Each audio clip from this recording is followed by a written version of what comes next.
Hello everyone, and welcome to Legends of News with me, Dermot Murnaghan. This is the podcast, as you already know, that gets the lowdown from journalists, reporters and broadcasters who've more or less seen it all. Yeah. My guest today is one of the foremost political broadcasters in Britain, with one, I guess, of the best stocked contacts books to match. He has apparently interviewed every Prime Minister since Alec Douglas-Home, which, if that was when Douglas-Home was Prime Minister, would make him a real political nerd at the age of 5. I'm going to check that. And it would be 14 Prime Ministers in all. And I can guarantee you one thing, he can name them all in sequence without hesitation. I'll probably put into the test on that in the podcast. He is, of course, my former colleague, Adam Boulton. Welcome, Adam. Great pleasure to be here, Dermot. Very good to see. Lot to investigate there, just even in that introduction. Alec Douglas-Home, you interjected there to say, so it wasn't great. You weren't some 5-year-old schoolboy hanging outside number 10. The first one I interviewed actually in office, I think, was Margaret Thatcher. So the two before then, or three before then, were Jim Callaghan, Harold Wilson, and Alec Douglas-Home. And actually, I interviewed Alec Douglas-Home. I never forgotten it. I was sent down to the House of Lords where Alec Douglas-Home was because Harold Macmillan, his predecessor, was on the peerages list. And Alec Douglas-Home, was already in the House of Lords.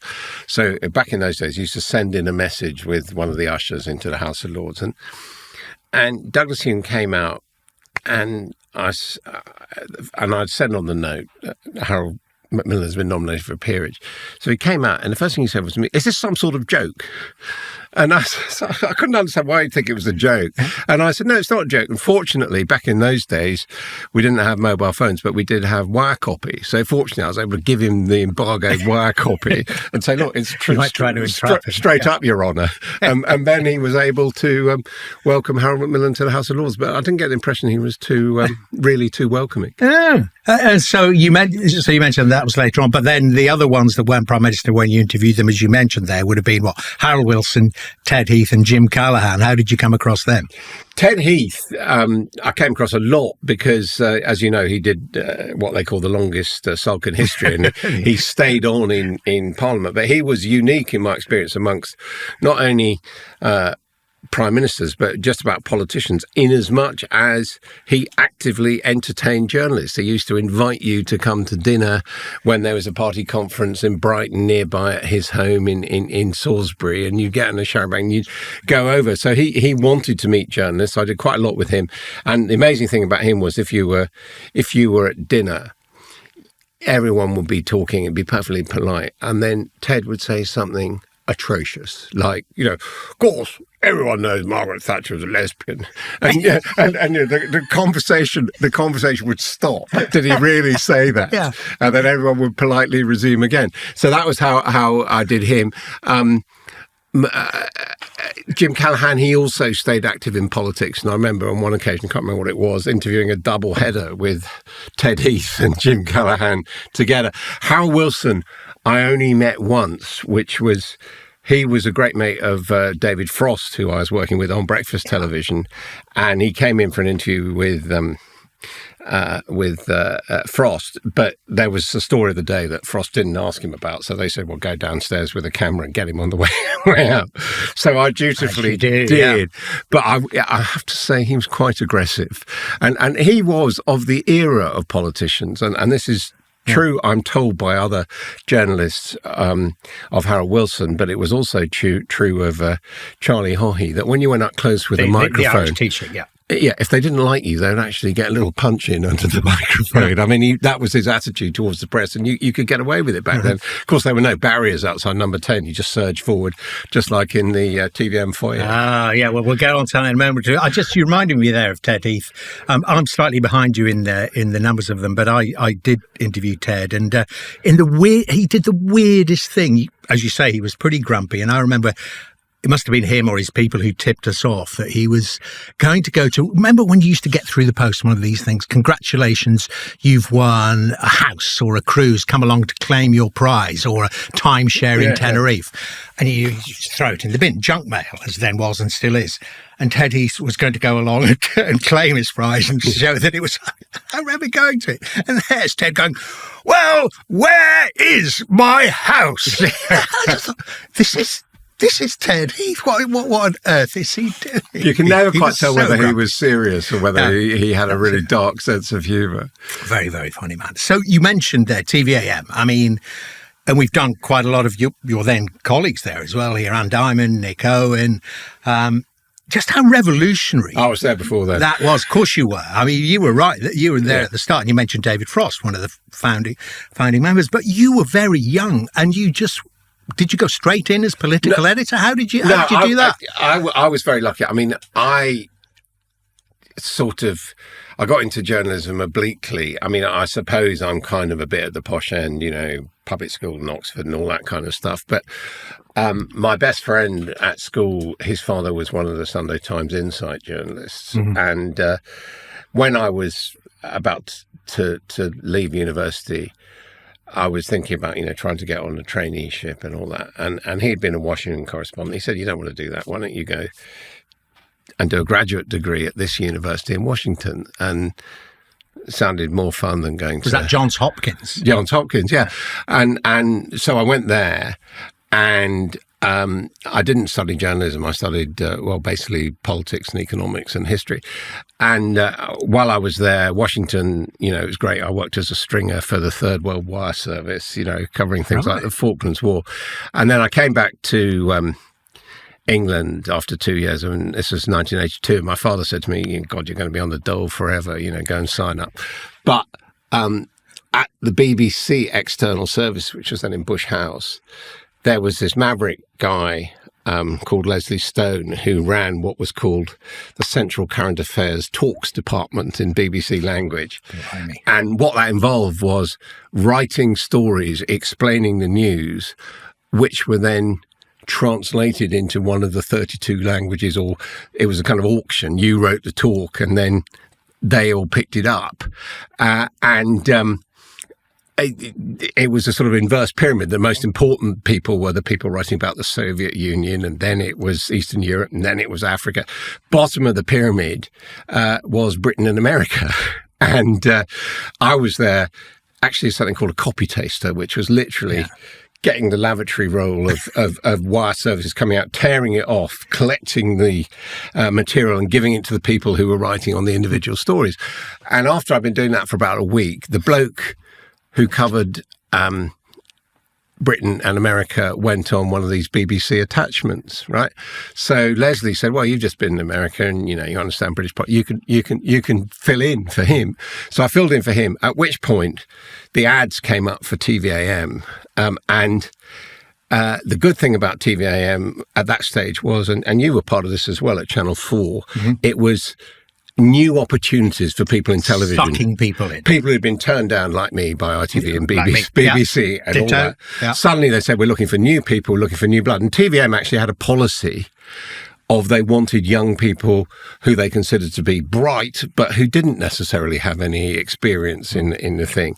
So I went along. In fact, I got 2 letters from TVM on the same day. This is how organised it was. One was a rejection letter, and the other one was an invitation for an interview. So was it the same person who'd rejected you? Yeah, exactly. So, okay. So I sign anything. So I thought I'll ignore letter 1 and I'll go along for an interview.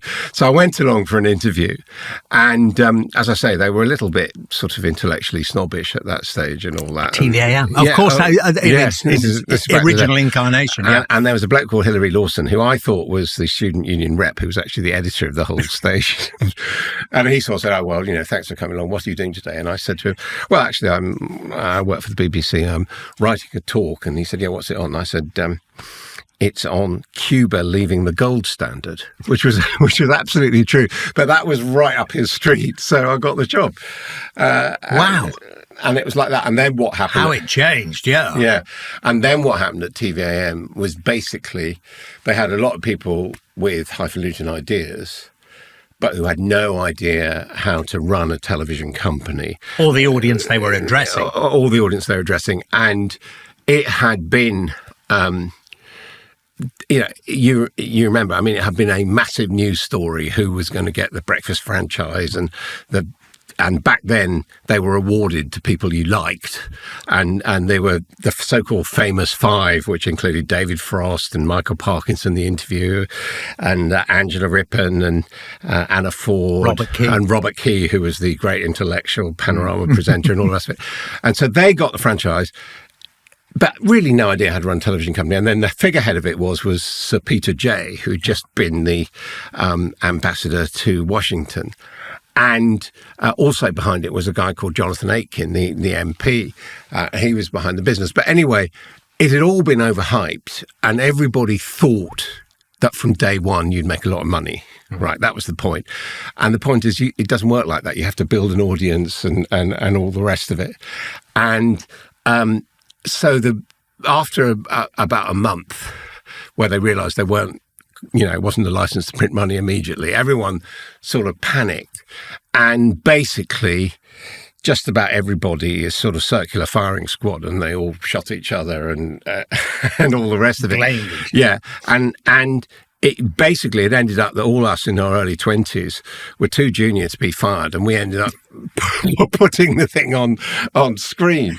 And then what happened was that the Australians bought into it. A man called Bruce Gyngell, who was, again, first man on Australian television, in Australian terms, rather aristocratic, but very idiosyncratic. And he brought in Greg Dyke, who went on to head the BBC, who came from a thing on London Weekend Television called The 6 O'Clock Show, which was much more populist, because by that stage they were beginning to work out that the main audience was families with children and women in particular who didn't watch telly in the evening. Anyway, so Greg and Bruce completely reshaped the station. But I remember, I was, one day I was on part of the election team, which included bizarre people like Diane Abbott, went on to be the first black woman MP. And then the next day I was assistant producing Chris Tarrant by the Seaside, because I knew deep political insight. I knew roughly how OBs worked.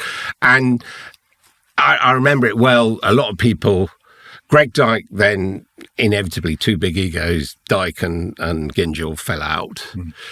Dyke left. A lot of people who were faithful, who'd been brought in by Greg Dyke, also left, including ultimately John Stapleton and the political editor of the time. And I remember Gyngell just came up to me and he said, you can do it. Why don't you do it? And so at age, whatever it was, I suppose about 25, 26, I was political editor of TVM, which was what a time which was classed as a national broadcaster.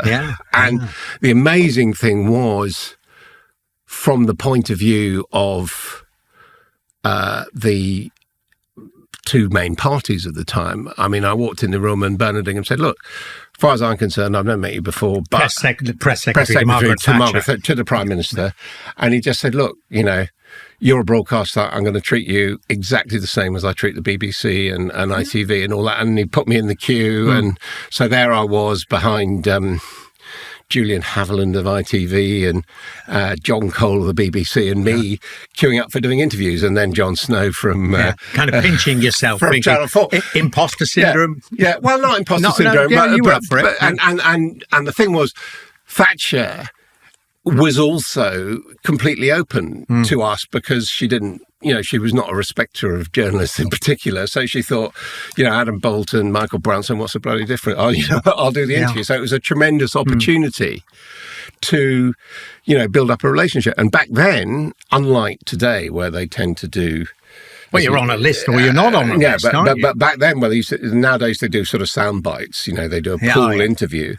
Back then, every time the Prime Minister went abroad, there would be a list of interviews, which you do BBC, ITV, Channel 4, and TVAM, and then Sky came along, and they would do it. And so you would, basically once a month you'd be sitting down interviewing the Prime Minister and the same with the opposition parties. So it was a great time to get in there. Just before in terms of the timeline, just before we, move on up then from those wonderful, in broadcasting terms, 1980s and all that experience you were getting. School, you mentioned Westminster School, and I'm thinking this is really left field, Adam. I'm a great fan of the Pogues, Know Where I'm Going Here, and this time of year we're recording at Christmas. Shane MacGowan, Fairy Tale of New York. He was a contemporary of yours.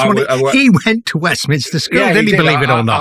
I was a contemporary of Shane MacGowan. He only lasted a couple of years before he was... Did you know him much? I mean, did you know of him? Did you see him? Words with him, but not very much. And I was a contemporary of Dominic Grieve MP. Oh, right. Who I have to say, Dominic Grieve, now age 60, was exactly the same, dressed the same and spoke the same as Dominic Grieve, age 16. Right, yeah. I get the picture. Okay, we've cleared that up, and that's fascinating to know. So you seem to like startups because you spend a lot of time, obviously, at TVAM and, earn your spurs, so to speak, respected political editor. And then, there's another Australian entrepreneur on the prowl at the end of the 80s setting up this newfangled satellite broadcasting operation. That's never going to work, is it? One, Rupert Murdoch, and setting up Sky News amongst his whole Sky offering, and decides that that young Boulton would make a good political editor. Why did you do that?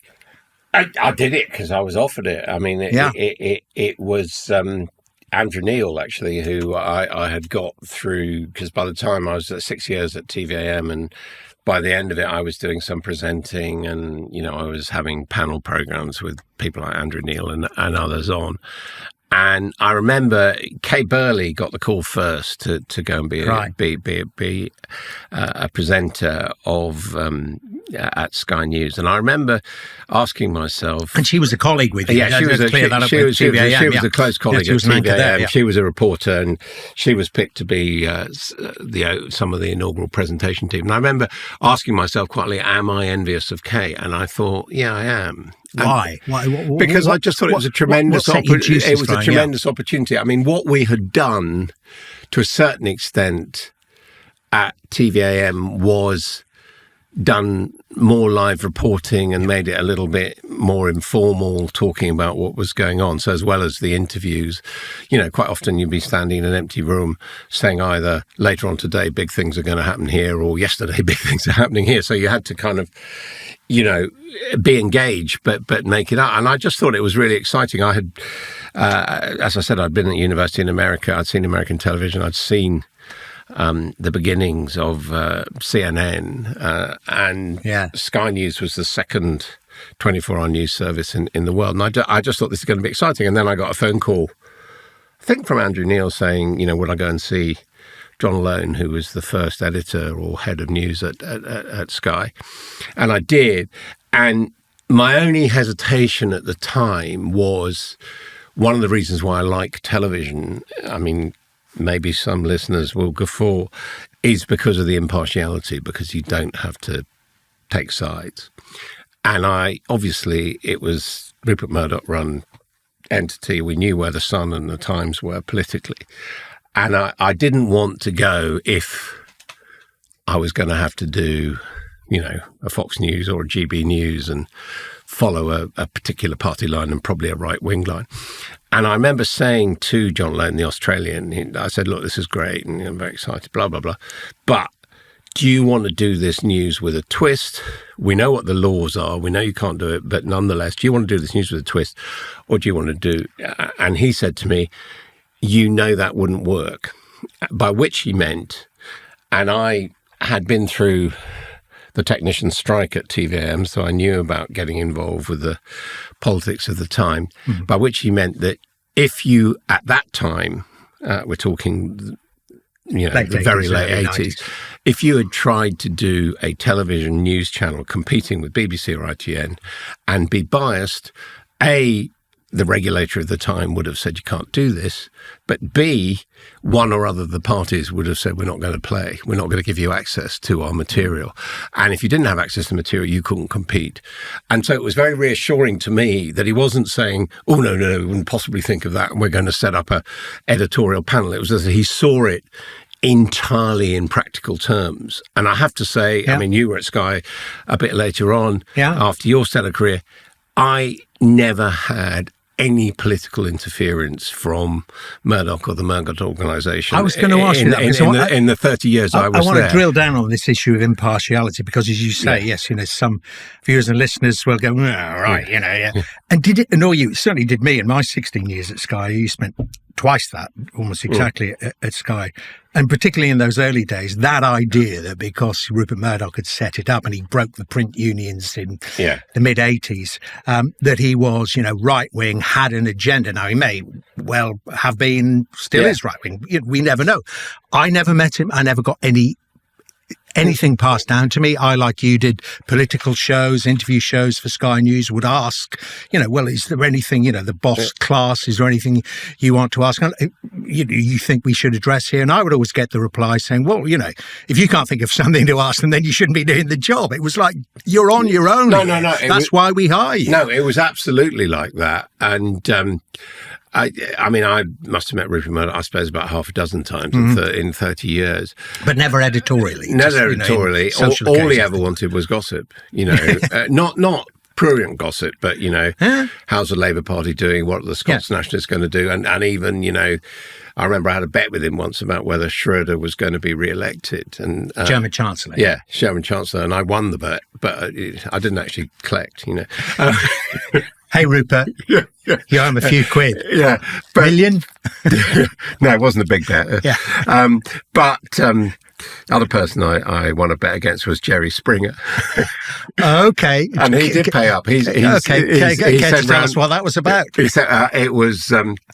we're talking about whether he could become president, and I said, you can't become president because you were born in England. He said, yeah, well, I might become a senator. And I said, only if you satisfy the residence requirements to qualify being a senator. And he said there are no residence requirement. And for some reason, I'd been checking up the Constitution, and there was. And I said, there are. And he said, do you want to bet on it? And he said, $1,000. And I thought, okay. I said $100. So we had a bet. And he went back to his hotel and sent round a courier. Says everything about you, Adam, that you knew the American Constitution better than Jerry Springer. And just on impartiality, is it true? You have been quoted as saying you have never voted in the UK for a political party to maintain that impartiality. You must have political views yourself, but is it true? Yeah, it is. And why so? Well, I remember talking to David Frost about this. Not David Frost, the Brexit man, but David Frost, the proper David Frost, the interview. And he said, I don't vote. He said, they're all my friends. How can I choose between them? I have to say, I have a rather more sceptical view of them, but it is similar that it's across the field. And my view, I don't know about your view about politics, is that it's more like being a sport commentator. And teams play well or they play badly, and you observe that and you comment on that. And similarly, there are policies of one party that you think that policy sounds quite sensible, but next door to it is a policy that you think is utterly stupid. And I think if you're trying to get to grips, and what I really see the job of being political correspondent as being is having the time and the access to digest what is going on, to then tell people so they can make up their own minds. And to me, I know this is not a case for all reporters, and I respect that, but to me, if I, as sometimes at the end of an election, you might end up interviewing the leaders of the three main parties in the same day. If I was thinking, well, I'm going to vote for you, but I'm not going to vote for you, I would find that got in the way of my job. So I just don't think about things that way. Don't you find it fun, though, arguing against yourself, thinking, I actually agree with them, but I'm going to give them a really hard time?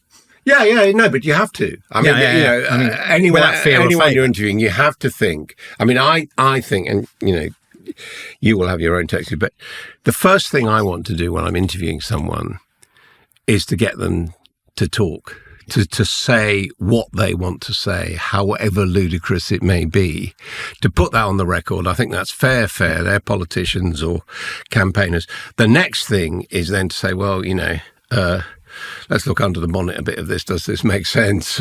Or what about that? But that is the process that I'm trying to do, because I think that is what's useful to the viewer.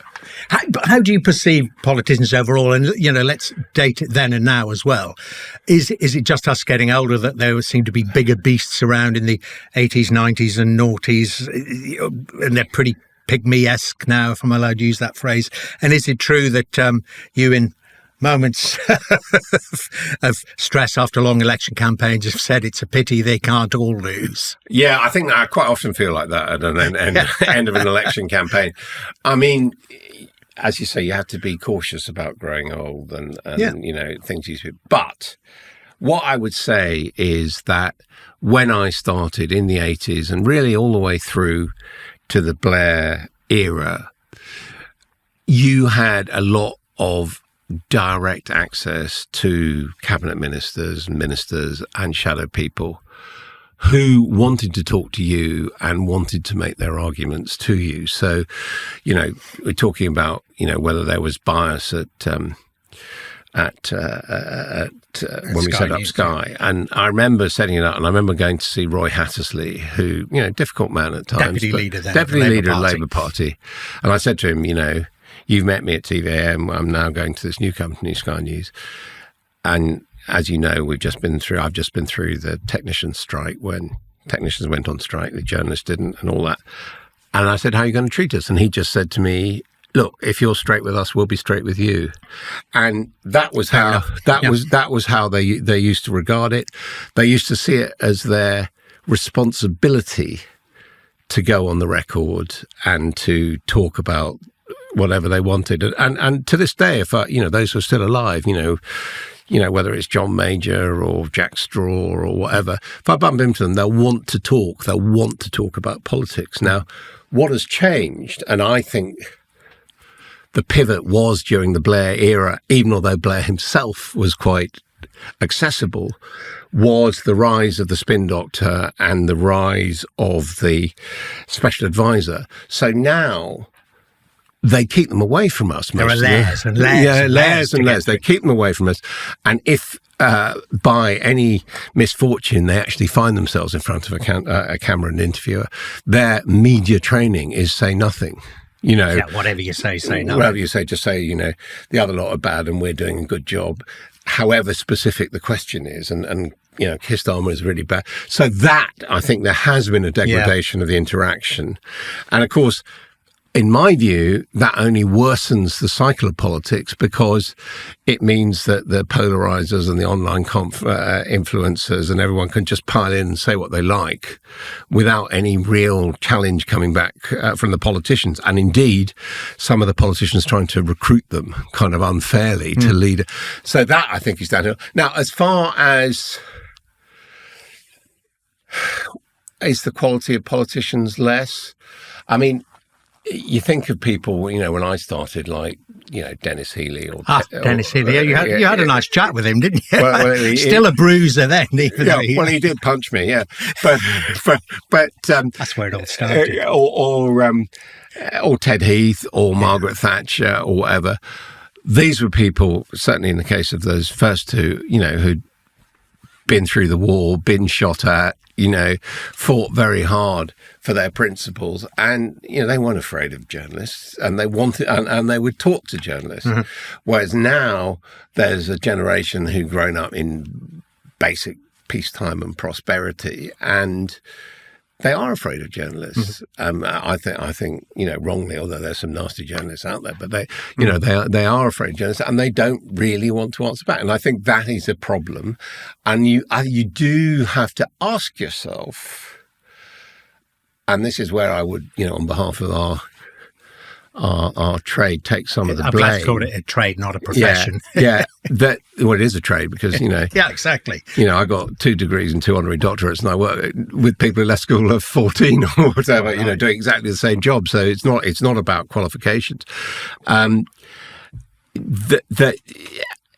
level of personal scrutiny which politicians are subjected to now by newspapers and by the electronic media following on, I think you do sometimes wonder, would anyone in their right mind want to do the job? And that possibly means that you end up with people not necessarily absolutely in their right minds. And I know that's analysis, not a vote of sympathy. I just want to stick in a couple of dates here. I mean, there's so many huge stories you've seen, but very early on in your career, you just joined Sky News, which, as I remember, started broadcasting in February 1989. Two of the biggest stories, one domestic and one international, come on your watch then, because you've got the fall of the Berlin Wall at the end of 89, and then, of course, the slow fall and decapitation politically of Margaret Thatcher, because people forget that she faced a leadership challenge initially on your immediate watch there in 1989. That, you know, there was the so-called stalking horse, wasn't there, before they finally got her in 1990. Yeah, well, the first one, the fall of the Berlin Wall, I mean, absolutely epoch-defying. I, in a sense, had got in that story quite early because I've been covering Margaret Thatcher, and I went with her. I think it's before, you know, when she said that Gorbachev was a man she could do business with, and I went on those trips into communist Russia and you know, saw Gorbachev and saw how things were changing, but also saw how the Soviet. So, in a sense, it was less of a surprise to me that there was this collapse of the Berlin Wall. I remember going actually with Mrs. Thatcher to a meeting of European conservative leaders, and they actually held it in the Reichstag, which had not then been modernized. It still was in sort of in no man's land with, you know, bullet marks on the walls. Just and all by that. the wall, yeah, and they had the wall, and Thatcher, being Thatcher, did a great thing of getting out her binoculars and staring through the binoculars at the people in the watchtower, you know, and saying, this is free. And you know, I was literally standing by her when she was doing all that. So I was aware of those tensions, and I mean, actually, I think that time it was quite ridiculous that in West Berlin there was some kind of trade fair. So I was booked into a hotel in East Berlin and was coming through Checkpoint Charlie every day to report on the conference. So, you know, because they wanted hard currency. And so it was a kind of, you know, you were aware of a very, very different time. And actually, when the Berlin Wall came down, I was, I don't know why, but I was a stand-in presenter for the main foreign affairs program, which Sky News used to do on a Friday evening. And I just remember it being absolutely hilarious because every week we'd have the top experts and they'd say, well, you know, the Berlin Wall may have come down, but it's certainly not going to happen in Hungary. And then the next week it would happen in Hungary. We have the next one. So, well, it's certainly not going to happen in the Czechoslovakia. And then it would happen in Czechoslovakia. And then it'd be, well, certainly not going to happen in Romania. And, you know, so it went on. So I was watching from that vantage. And then again, you know, the good thing about being a political correspondent where you're basically shadowing the Prime Minister was very quickly you were going into those countries as they were, you know, re-establishing and all that. And of course, quite soon after that, we got into the first Gulf War. Yeah. And I remember going Mrs. Thatcher's first visit to meet Václav Havel in Czech Republic, in Prague. And I've always felt rather guilty because they had this news conference up in the castle.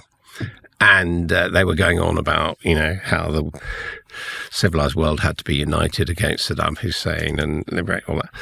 So I stood up and I said, well, you know, if Czech Republic is so in support of this, well, why don't you send some troops, you know? And literally, Havel talks to this guy next to him. This is, we're sending 300 troops to the cut. So I always thought, you know, poor me, I'm responsible for some unfortunate... and about his part in the fall of Czech communism. Troops who got stuck out in the desert. Yeah. Fantastic story. So, listen, we haven't got time for everything because there's so much there. 33 years at Sky News. So before we get into the 2000s, they seem so recent compared to this, the 1990s. I mean, to sum that up, I mean, you were responsible then for establishing Sky News's reputation for that, that broad, incisive coverage, developing and cementing its reputation. Well, when I got, I was asked to set up the political department for Sky News and to hire it. And I was really inspired by what I'd seen when I was a student in America. And I decided that, if we were going to have a Westminster bureau, it would be like the Washington bureaus of America. In other words, had you seen them? Had you gone around them when you were a student, or just as a journalist? Well, I knew that. The main news was coming out of New York, but right.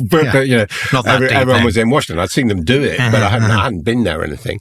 And so I said to them, and I'd also, you mentioned startups. I'd had the advantage of having done the startup of TVAM and seen how that went wrong. So in my first contract, I had everything right down to the number of telephones we had, and we would have deliver of newspapers and all that, because I'd seen cuts coming in afterwards. And what I said to them was, what I want is on-site editing, the ability to go live at any time, and a studio in Westminster. So basically, there was no need for me or the other correspondents ever to go back.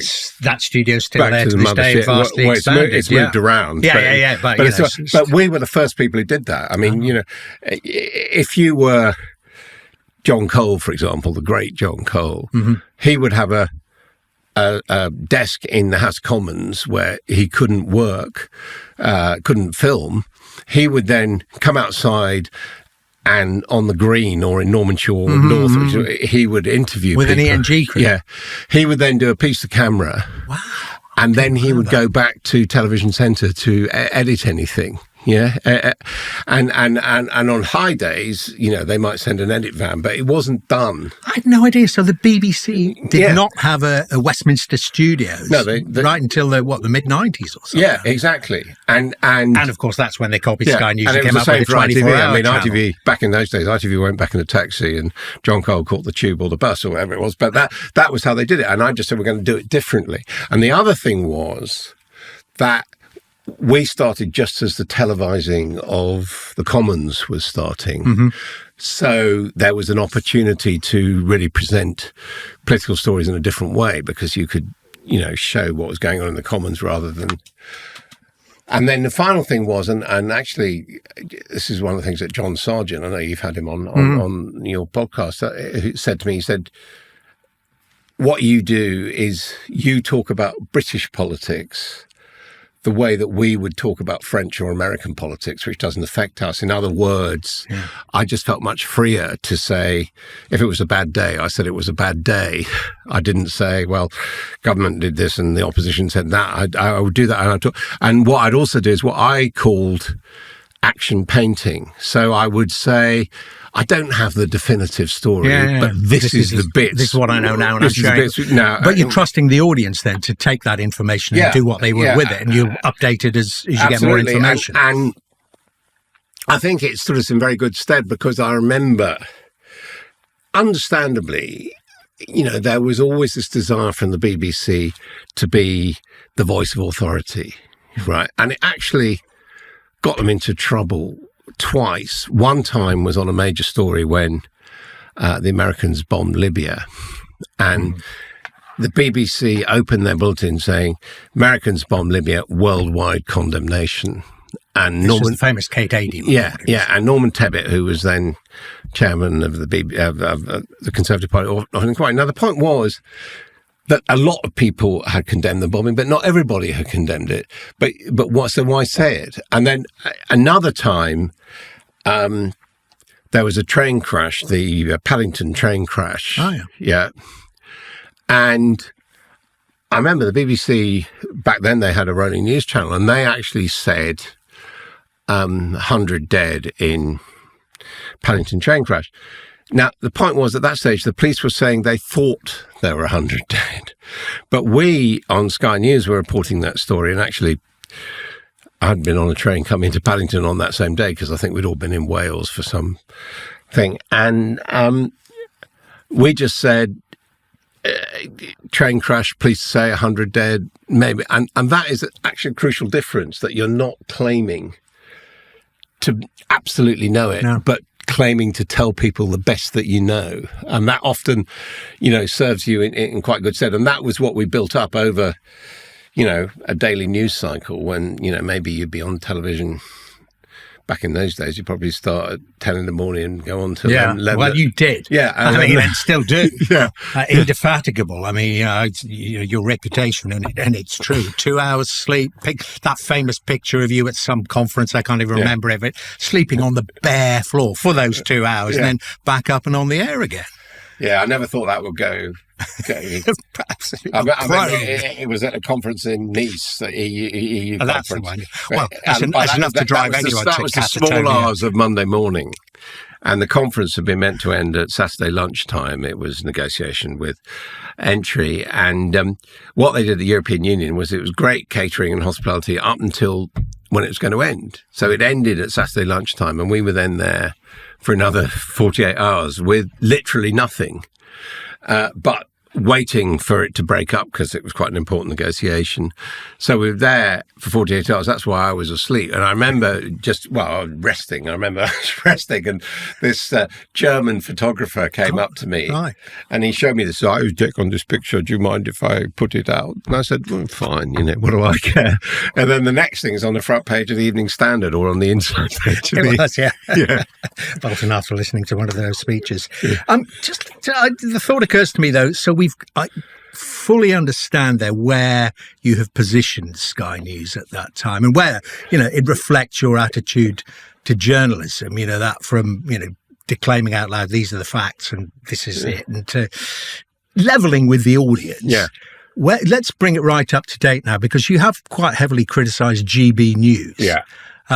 Which perhaps goes one step further. Is that the step too far then, which, doesn't, well, you define your analysis for me, but okay. There wouldn't be. There are facts there, but there's also a hell of a lot of opinion, and opinion usually from a certain slant. Yeah. Okay, this gets quite complicated. I really value what I call and some people. What's the name? Camilla Tominey says is a very pompous word. I really value what has been the ecology of British television, right? Which is when television started in this country, it was a BBC monopoly. It was licensed by government, and they established rules. And one of those things was they said, we're going to have impartiality and we're going to have balance, and that is rigid. And then when television multiplied to, first of all, ITV and then new channels, including Sky, those rules were observed. In America, by contrast, they never had those rules, partly because government didn't really take an interest in television or radio in the same way. They just thought it as a means of making money. So actually, Sky News came to existence before the Fox News channel. And a lot of people from Sky who were involved in the setup of Sky then moved to America and were involved in the setup of that. And I always felt that Fox News channel was justified, partly because it supported a network of perfectly ordinary reporting, but also because, unlike in this country, there was a massive gap in the market, that people were voting for Reagan, they were voting for Bush, but they were in flyover states. And frankly, the news out of the East Coast with a bit of California was not reflecting that worldview. So there was and there was no BBC, there was no kind of gold standard bedrock of reporting. And so there was a massive market opportunity. And I think Fox News Channel has probably exceeded beyond the wildest dreams of Rupert Murdoch and probably has surprised me a bit, but, he's gone for the money. Now, in this country, because we had regulation latterly by Ofcom of everybody, we did have accepted standards of what we would do. But we also had what we're doing now, talking on this medium. We had, the arrival of digital, the arrival of online, all the rest of it. And my feeling is it is fine for GB News to be a blatantly partisan channel which is available online or available on YouTube or whatever. But I think it was wrong and damaging to all of us that the regulators chose to say that GB News was an acceptable news channel on a par with BBC, ITV, Sky News, because that was sending the signal out that bias is okay. Mm-hmm. And I think, and that has really opened up, all the arguments about, the BBC documentary and everything else like that. And should the BBC more? Is it too work? Should it be more? You really think that? Perfect? Because GB News is enormously successful. Do you think it's putting the pressure on those legacy news channels? I think the acceptance of GB News as a national broadcaster, mm-hmm. and the fact that, the Prime Minister and the opposition talked to it and all that, I think that was the mistake. They wouldn't talk to, Canary or some of the far left news organisations. So it was, to my mind, the admission of BBC was weak governance by Ofcom and has polluted the waters in which we all swim. Do you think, you've said, haven't you, it should be closed down? No, Ofcom should fine it more heavily then. I said it should lose its licence as a news... Or if they just call it, GB Talk. No. It should use its license as a news broadcaster. It can do what it likes, like everybody else online.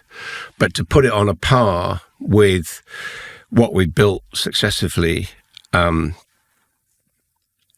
British broadcasting, I think it's a big mistake, mm-hmm. and I think it happened because. There was a period of ideological weakness under the last Conservative government. The real pressure, as you already touched on, we all know about it on those, on the Sky News, ITV and BBC, is from the digital side. Yeah, but see, my point is social media. RTV, Russian television, that's been banned here. Yeah. Mm-hmm. It can still exist, but... Press TV, I think, as well, the Iranian. Yeah. And I think that GB News should have been in that bracket, not in the same bracket as ITV. But just its effect on those big channels that you and I have worked for, which are changing. You said it before they came for me, and the big beast. I'm not including myself, but I said I'm including you.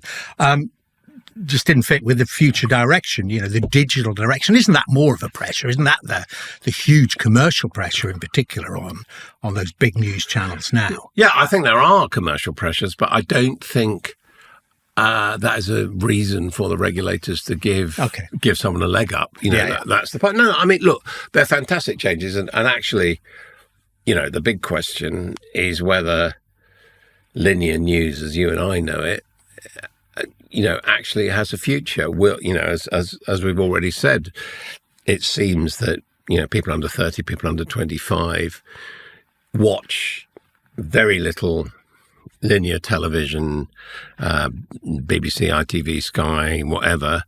They go and pick what they want off YouTube. That appears to be some of them.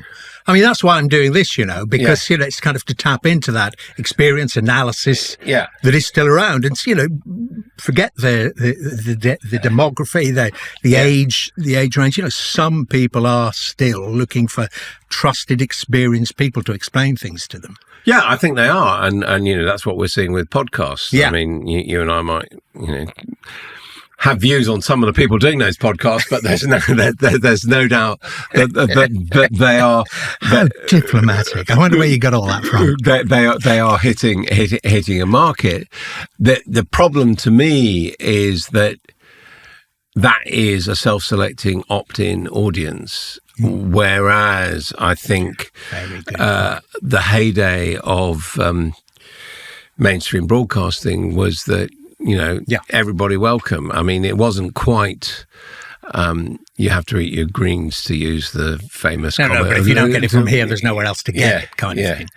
Listen, Adam, we could talk about this all day, and we will talk about it again. There will be more editions of Legends of News on this thing, but just in terms of, it's the trailblazing role you've played in the development, the shape of coverage. And I can't leave this conversation without mentioning, because it seems so commonplace now, and it was only, as at time of recording, 15 years ago, general election coverage, and I touched on it in the introduction, the leaders' debates, the 2010 general election, when you got them all together, and it was the behind-the-scenes stuff, and of course the the programme you actually hosted yourself, but the behind the scenes stuff to get that, which existed, again, your love and understanding of American coverage existed for years and years and years and decades. They've even got a commission to look into that. They're the leaders' debates. They didn't do that in the UK. We all think it always happens now, but I mean, how did you get that to happen and what effect did it have? Well, I have to say, a lot of the credit does go to our friend, even although he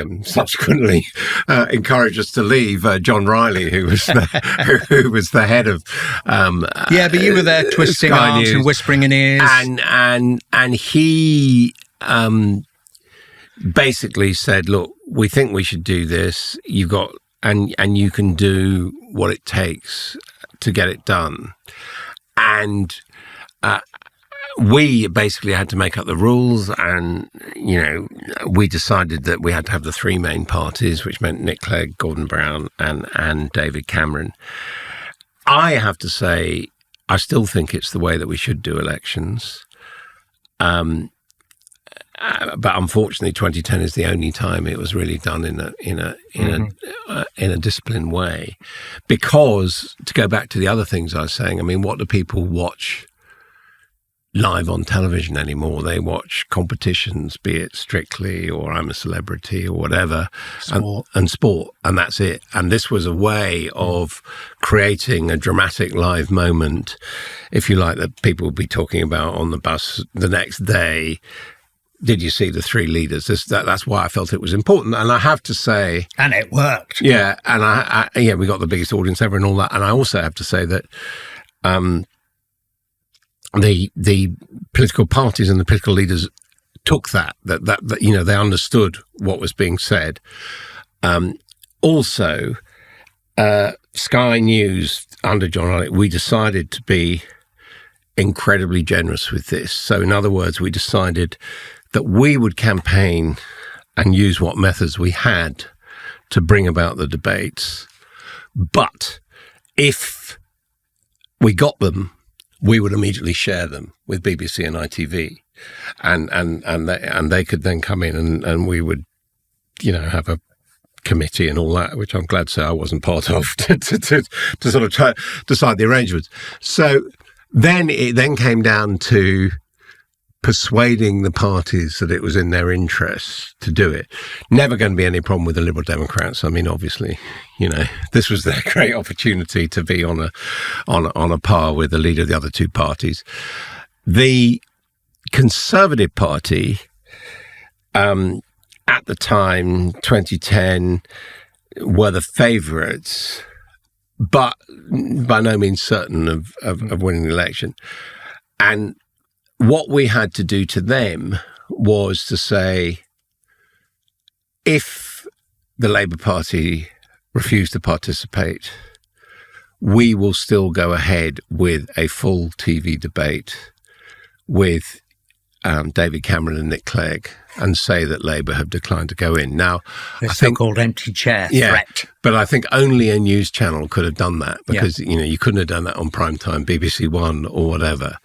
So, and we actually had negotiations, with Andy, who was the Andy Coulson, and he said, look, if you can give me your absolute commitment that you'll go ahead with this, if Labour won't play, we will commit publicly to do it. So we agreed with that. Then we went back to the Labour Party and said, look, we've got the other two. Are you going to participate? And, I mean, to be fair to Gordon Brown, he felt he got very angry with me on a live interview because, unfortunately, it was the day after the Sun had announced that in the election campaign it was going to support David Cameron. And he, because of the joint ownership, thought that we were all part of a conspiracy out to get him, which we weren't. But anyway, I had the second time I got on the front page for an Evening Standard. One time being punched by Healy, another time having a row with Gordon Brown. And he said, you're campaigning. But anyway, eventually he saw that participating was an opportunity, and all three of them agreed, and then we agreed the format and all the rest of it. So it was I suppose being able, it involved two things. It involved being able to talk to them absolutely frankly, but it also did require the hierarchy of Sky, which by then, of course, was, much more potent than it had been when we started it, to absolutely back the way that we were handling this, and Jeremy Darroch and everyone did, and we really put our back into staging the things and all that. So and it was, I think it really achieved a lot. I mean, the odd thing is, going back to what I'm saying, actually, did it really swing the opinion polls? Well, they weren't that different at the end, but I felt, and there was academic research afterwards by Leeds University and others, that the public felt more engaged and more informed in that election. And that, to me, was what it was all about. Proper public service. Yeah. The shame of it is, of course, David Cameron, once he got elected, some people say it made the coalition possible because people saw Nick Clegg as well as David Cameron. Yeah, I agree with Nick and all that. But David Cameron, once he got in, wasn't prepared to grant parity in subsequent debates, and that has become the trend ever since. I think it was a great missed opportunity, frankly, and we haven't had proper debates. Should have set that in concrete. Listen, just flowing on from that, the 2010 election, the hung parliament, as you say, you know what I'm going to ask you about now. You mentioned spin doctors. You've mentioned this man once, Alastair Campbell. I was there waiting to broadcast in that moment when we didn't know Gordon Brown wouldn't leave Downing Street. There was just this kind of interregnum almost. And you were broadcasting, had Alastair Campbell on, and you had a spittle-flecked dispute live on air with Alastair Campbell when, you were kind of pointing your finger at him and you were telling him, don't dare, whatever it was, don't dare to tell me what I think. Several times, Alastair Campbell subsequently tweeted, I was expecting to be headbutted next. I mean, it was riveting television, but you also got you on the front pages, by the way, of the Evening Standard and many other papers as well. Look, it wasn't my... Did you cross the impartiality line there? Well, it wasn't my finest moment, although I absolutely stand by everything I said. I was correct. The problem, and this gets a bit nerdy, but it's about how you present... Because he did say, we know, Adam, we know you want David Cameron to be Prime Minister. The problem is it actually is to do with how you do. You'll understand this. Perhaps all the listeners won't. I had been presenting all afternoon from outside Parliament, right? At the time when Campbell came out, I had just shifted to Jeremy Thompson presenting, right? And I was interviewing Alastair, and what I felt about Alastair was we'd been standing outside for, I think it was the Monday afternoon, we'd been standing outside since the Friday. And it had been a fascinating time because everybody had talked to us and people were messaging us saying, for example, Diane Abbott and John Reid both messaged me and said, Labour's finished, we can't proceed with this and you can't get two more different people. And no one was being put up by Labour. Gordon Brown wasn't coming out or anything. And then suddenly, the spokesman for Labour turns out to be Alastair Campbell, who had no role in the campaign. Long ago, no role in the government, all that. And he was attempting what was a flagrant spin to say that Labour had the numbers to form a government, and they just didn't. And so I took him on initially, and I said, look, I know you say that, but you don't have the numbers. And what's more, lots of people in your party are, saying that you've just got to give up and accept you're not going to form the next government. And which they were. And Alastair and I know each other a long time. And he knows what we've already talked about, that impartiality thing is what really matters to me. So he knew that was how to wind me up. And he thought if he could wind me up and make me angry, it would be a way of winning an argument which he was losing. Right. So that's what happened. And by that stage, because Jeremy had taken over as presenter, it was as if I had moved from being a journalist to being opposed to him. Yeah. So, it was a meltdown. A lot of the public were on my side. I mean, I have to say for about 3 years afterwards, literally every day, someone would come up to me on the street and say, why didn't you hit him? Or I'm with you or whatever, to the point that policemen were doing that, in the street. So why did you hit him? And at one point I was walking through central London and a bus screeched to a halt, and the bus driver went out there and said, right, Campbell, you tell him.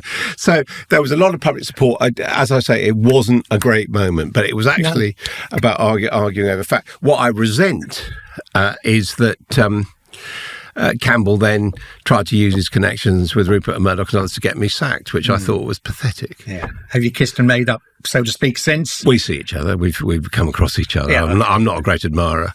I don't listen to his podcast. I am, of course, of his wonderful podcast. And if you ever want to come on, Alastair, you're more than welcome.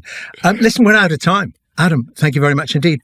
Where on earth did that go? What have we learnt from this? Just what a trailblazer this guy has been in shaping the world of political broadcasting in particular, and the way that we view it now. And I think the other takeaway from this chat, Adam, has been never, ever, ever bet against Adam Boulton when it comes to politics, as Rupert Murdoch and Jerry Springer have found out to their cost. Adam Boulton, legend of news, thank you very much. Thank you very much. It's been a great pleasure.